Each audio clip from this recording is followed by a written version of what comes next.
Hi, this is Calvin Cox. It's Monday morning, January 27th, 2014, and it's 3:19 a.m. And what I want to talk about right now is Edward Snowden, the guy who leaked the information that the NSA is downloading everybody's phone records and, all that spy stuff. And at this point in time, I still believe that I will always be grateful to Snowden for letting me know how my country was spying on me to the nines, to incredible excess. And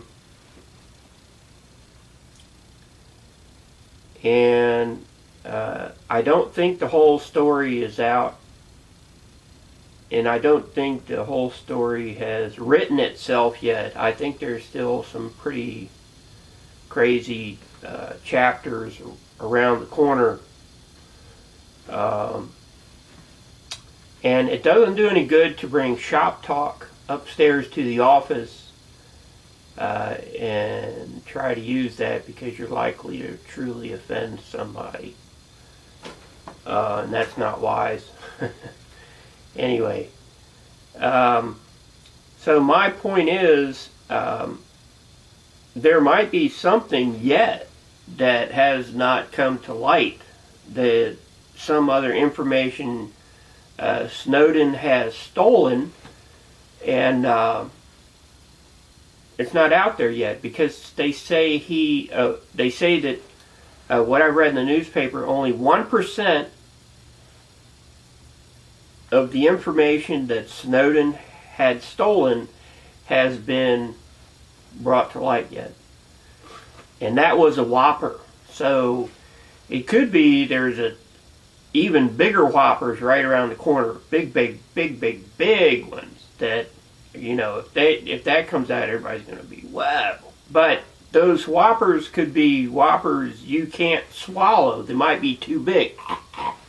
You might choke on them, meaning they really could be damaging stuff that might really aggravate the hell out of you, but me too. So it's difficult at this point in time. Oh, and you can read all the proverbs in the world you want, but if it never helps you to not put your foot in your mouth to a huge degree, it didn't do you a whole lot of good. So, that being said, after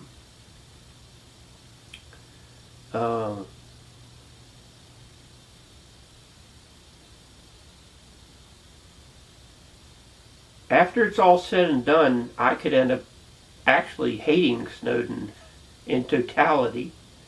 And I'm not going to rule that out. I do appreciate what he's done so far, but he gave all the information to the Guardian newspaper in Britain, and if Britain really wants to cover his back, and if Britain's people over there are not able to get that information back, and it ends up getting published when our forces end up killing Snowden, which they're probably going to do, then if someone actually publishes the remainder or some tasty tidbits, we could really be in a much worse way. And the people that appreciated Snowden, like me at this point, could end up actually hating him. So I would say it's analogous to me, I'm not going to say to me, I would say it's analogous to Snowden bringing a plate of delicious food, okay? The plate would be the totality, the plate he's serving this delicious food on. The plate is the 100% of everything he stole, okay? The meal on top that's so delicious is the stuff about the NSA, but the layer of dirt that was on the plate we don't know about yet, because we ingested some of it. It's like tainted. In other words, I don't know if this is a fair analogy, but I'm putting it out there. it's like nobody looked under the plate to see if it had been washed before he put the meal on the plate. So we could have eaten the portion now, but we only ate it 5 minutes ago. It had had time for the possible, if the plate was tainted on the side that the food is served on, that means there's some real trouble right around the corner, meaning ptomaine food poisoning or something like that. I don't know. It would be wise at this point not to,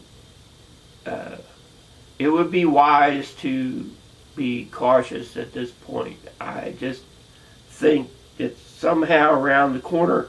If only 1% has been exposed of what he stole, I have a real good reason to believe something real bad might be just around the corner. So, I don't know. Being a spy can have benefits, and it can have incredible downsides too.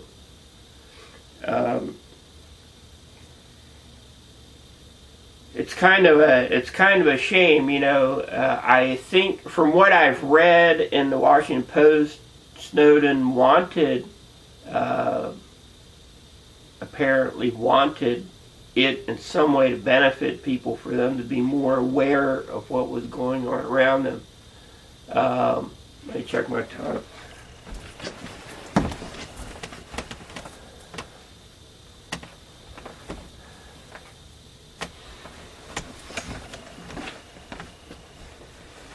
And in a way, it has made me more aware. I'm just afraid what really else might actually be damaging, very damaging to our military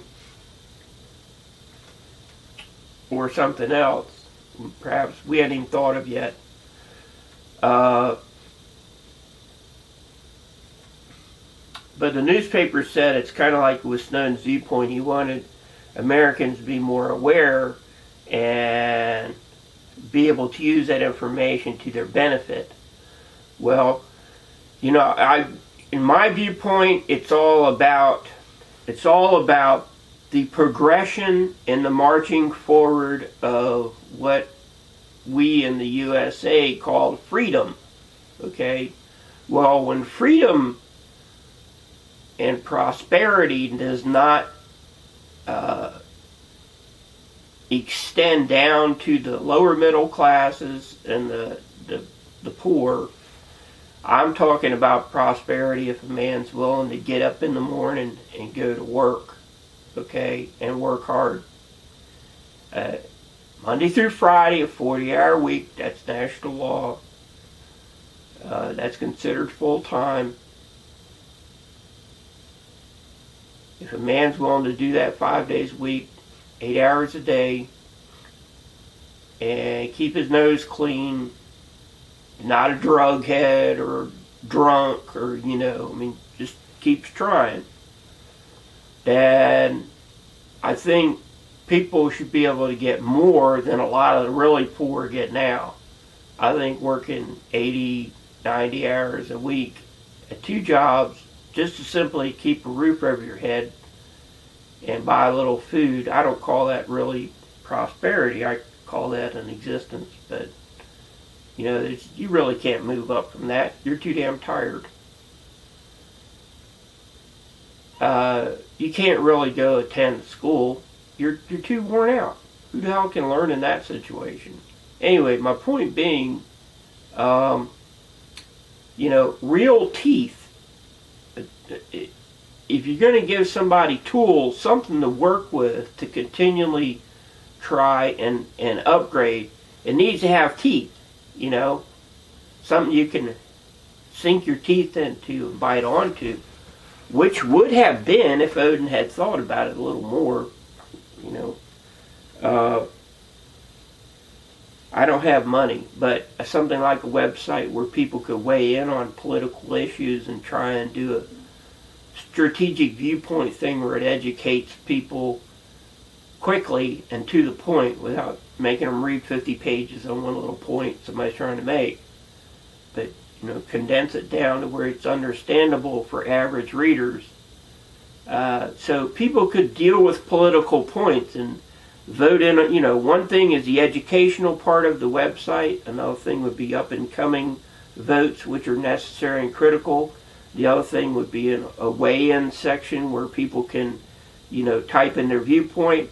And then the assessment part would be assessing the weigh-in and kind of communicating and always educating people who said stuff that was just really dumb, super dumb, to catch them up to speed.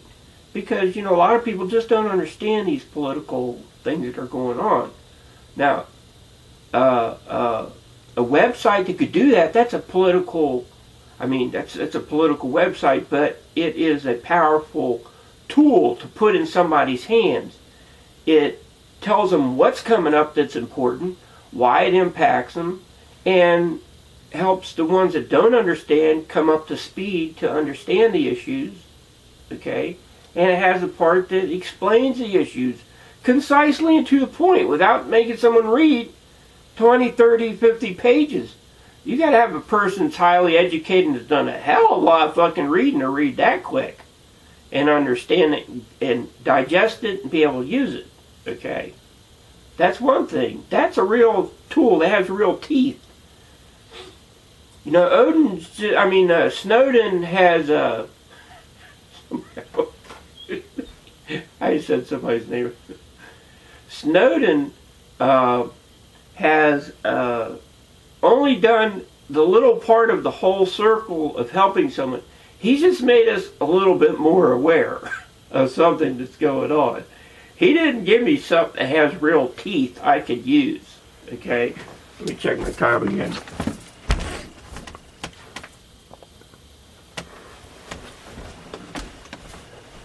I'm running out of time very rapidly. I got to finish this up quickly.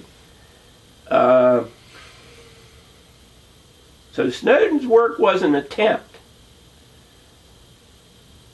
A website as a certain setup as a political tool, to do that and keep on top of it, to administrate it, keep up on all the issues, would require a massive amount of money, nothing of which I have. And then the other thing is, how do you know when the hell some employer's lying to you or not? You go in and you're asking for a pay raise because you more than likely deserve one. You're the one doing all the work. So you go into the office and you hear this spiel about, oh man, I didn't make any money last year. You know what I mean? And here you want more money from me. I just don't have it to give to you. That's of course would be the owner, the boss, whomever. How can you prove that they're lying to you if you don't have access to IRS records for 7 or 10 years? If you don't have records for more than 1 year, you never have a pattern to establish the fact of whether or not your boss is lying to you. In this country, it's always a situation, okay, but if I give you this pay raise, don't you dare tell someone else. Okay. You never know what deal someone has going on behind your back with the boss, and it's always in constant flux. And, or the situation is, okay, I'll give you a nickel. I'll give you a nickel pay increase. How's that? You have to make do with that. Anyway, thanks.